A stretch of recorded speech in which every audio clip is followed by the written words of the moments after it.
നമസ്കാരം. മലയാളി വാർത്ത ഇൻസൈഡിലേക്ക് സ്വാഗതം. പശ്ചിമേഷ്യ കത്തിയെരിയുമ്പോഴും ലോകരാജ്യങ്ങളെ വിറപ്പിക്കുന്ന ഹോർമുസ് കടലിടുക്കിൽ ഇന്ത്യയുടെ പതാകയേന്തിയ കപ്പലുകൾ തല ഉയർത്തിയാണ് നീങ്ങുന്നത്. യുദ്ധബാധിതമായ ഈ മേഖലയിൽ ഇറാൻ ഏർപ്പെടുത്തിയ കടുത്ത നിയന്ത്രണങ്ങൾക്കിടയിലും 2 ഇന്ത്യൻ വാതക വാഹിനി കപ്പലുകൾക്ക് കടന്നുപോകാൻ അനുമതി ലഭിച്ചത് ഇന്ത്യയുടെ നയതന്ത്ര വിജയമായി മാറിയിരിക്കുകയാണ്.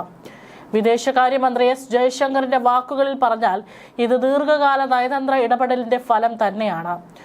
ലോകം മുഴുവൻ ഉറ്റുനോക്കുന്ന ഒരു ചെക്ക് പോയിന്റിൽ ഇന്ത്യക്ക് മാത്രം ലഭിക്കുന്ന ഈ പരിഗണന ആഗോള രാഷ്ട്രീയത്തിൽ മോദി സർക്കാരിന്റെ സ്വാധീനം എത്രത്തോളമുണ്ടെന്ന് വ്യക്തമാക്കുന്നു. ലോകത്തിലെ എണ്ണ വിതരണത്തിന്റെ 20% നിയന്ത്രിക്കുന്ന ഹോർമുസ് കടലിടുക്ക് വഴി ഏകദേശം 92,712 മെട്രിക് ടൺ LPGയുമായി ശിവാലിക്, നന്ദാദേവി എന്നീ ഗ്യാസ് കാരിയറുകളാണ് ഇന്ത്യയിലേക്ക് സുരക്ഷിതമായി യാത്ര തിരിച്ചത്. ലോകത്തെ ഒട്ടുമിക്ക വികസിത രാജ്യങ്ങളുടെയും കപ്പലുകൾ കടലിടുക്കിന് പുറത്ത് കുടുങ്ങിക്കിടക്കുമ്പോഴാണ് ഇന്ത്യയുടെ ഈ മുന്നേറ്റം. അതേസമയം തന്നെ ഈ നയതന്ത്രപരമായിട്ടുള്ള വിജയത്തെ പല മാധ്യമങ്ങളും അല്ലെങ്കിൽ ഇവിടെയുള്ള പല വിദഗ്ധരും പറയുന്നത് ഇറാന്റെ ഔദാര്യമാണ് എന്നാണ്. അതൊക്കെ അവിടെ നിൽക്കട്ടെ, അമേരിക്ക ഇപ്പോഴും ഹോർമുസിൽ കുടുങ്ങിക്കിടക്കുകയാണ് എന്ന് തന്നെ വേണം പറയാം. ഹോർമുസിൽ ഇറാന്റെ ഭീഷണി നേരിടാൻ സഖ്യരാജ്യങ്ങൾ US-നൊപ്പം ചേരാത്തതിൽ അമേരിക്കൻ പ്രസിഡന്റ് ഡൊണാൾഡ് ട്രംപിന് കടുത്ത അമർഷം.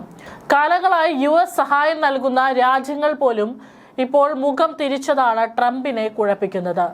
അതായത് ഹോർമുസ് കടലിടുക്കിൽ ട്രംപ് ഒറ്റപ്പെടുന്നു. ട്രംപിനെ കുഴപ്പിക്കുന്നത് ഫെബ്രുവരി 28 തുടങ്ങിയ യുദ്ധം പരിഹാരമാകാതെ തുടരുന്നത് കൂടിയാണ്. ഹോർമുസിലൂടെയുള്ള കപ്പൽ ഗതാഗതം ഏതാണ്ട് നിലച്ചു. എന്നാൽ ക്രൂഡ് ഓയിൽ കയറ്റി ഇറാന്റെ കപ്പലുകൾ പോകുന്നുണ്ട്. തങ്ങളോട് ആലോചിക്കാതെ US സ്വയം തുടങ്ങിയ യുദ്ധമാണ് പശ്ചിമേഷ്യയിലേതെന്നാണ് മിക്ക രാജ്യങ്ങളുടെയും നിലപാട്.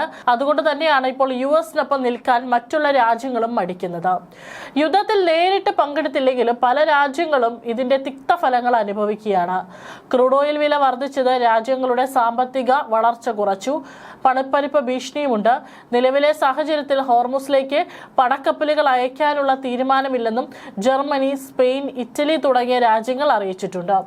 ഹോർമുസ് സംരക്ഷിക്കാൻ US-നൊപ്പം ചേരാൻ മറ്റു രാജ്യങ്ങൾ തയ്യാറാകാത്തത് ക്രൂഡ് ഓയിൽ വില വീണ്ടും ഉയർത്തി. ബ്രന്റ് ക്രൂഡ് 2.43% ഉയർന്ന് $102 WTI $95. മർബൻ ക്രൂഡ് $106. ഹോർമുസിലൂടെ കൂടുതൽ കപ്പലുകൾ കടത്തിവിടുമെന്ന സൂചനകളെ തുടർന്ന് വില അല്പം താഴ്ന്നിരുന്നു. ഇത് രാജ്യാന്തര തലത്തിൽ വിപണികളെയും ഉയർത്തി. എന്നാൽ ട്രംപിന്റെ പ്ലാൻ നടക്കില്ലെന്ന് നിക്ഷേപകർക്ക് തോന്നിയതോടെ വില വീണ്ടും ഉയരുകയായിരുന്നു. ഹോർമുസിലൂടെ ക്രൂഡ് ഓയിൽ കടത്താൻ ഇറാനിയൻ കപ്പലുകളെ US അനുവദിക്കുന്നുണ്ടെന്നും ഇന്നലെ ട്രഷറി സെക്രട്ടറി സ്കോട്ട് ബെസന്റ് പറഞ്ഞിരുന്നു. വിപണിയിൽ വിതരണം മുടങ്ങാതിരിക്കാനാണ് നീക്കമെന്നാണ് അദ്ദേഹത്തിന്റെ വിശദീകരണം. ഹോർമുസിൽ സുരക്ഷയൊരുക്കാൻ വിവിധ രാജ്യങ്ങളെ അണിനിരത്തുന്ന സഖ്യം ഉടൻ പ്രഖ്യാപിക്കുമെന്നും US പറയുന്നു. ഇതിലേക്ക് ചേരാൻ രാജ്യങ്ങൾ തയ്യാറാകണമെന്നും ട്രംപ് ആവശ്യപ്പെട്ടു. ചരിത്രത്തിലെ തന്നെ ഏറ്റവും വലിയ ക്രൂഡ് ഓയിൽ പ്രതിസന്ധിക്കിടെയാണ് US നീക്കങ്ങൾ.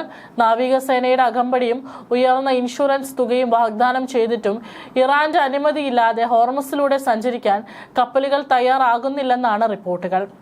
ചില കപ്പലുകൾക്ക് നേരെ ഇറാൻ മിസൈൽ ആക്രമണം നടത്തിയിരുന്നു. ആക്രമണങ്ങൾ ഇനിയും ആവർത്തിക്കാനുള്ള സാധ്യതയുണ്ടെന്നാണ് സുരക്ഷാ വിദഗ്ധരും പറയുന്നത്. ഇറാന്റെ ആക്രമണശേഷി കുറഞ്ഞുവെന്ന് ബോധ്യപ്പെട്ടതിന് ശേഷമേ ഹോർമുസിൽ കപ്പലുകൾക്ക് അകമ്പടി സേവിക്കാൻ US തയ്യാറാകൂ എന്നും റിപ്പോർട്ടുകൾ പറയുന്നു.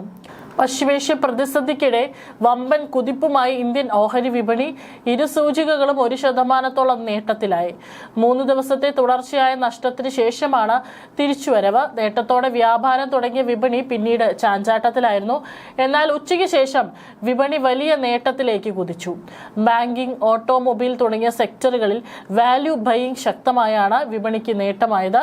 മികച്ച ട്രാക്ക് റെക്കോർഡുള്ള കമ്പനികളുടെ ഓഹരികൾ യഥാർത്ഥ വിലയേക്കാൾ റിയൽ വർത്ത് താഴെയാകുമ്പോൾ വാങ്ങുന്നതിനെയാണ് വാല്യൂ ബൈയിങ് എന്ന് വിളിക്കുന്നത്.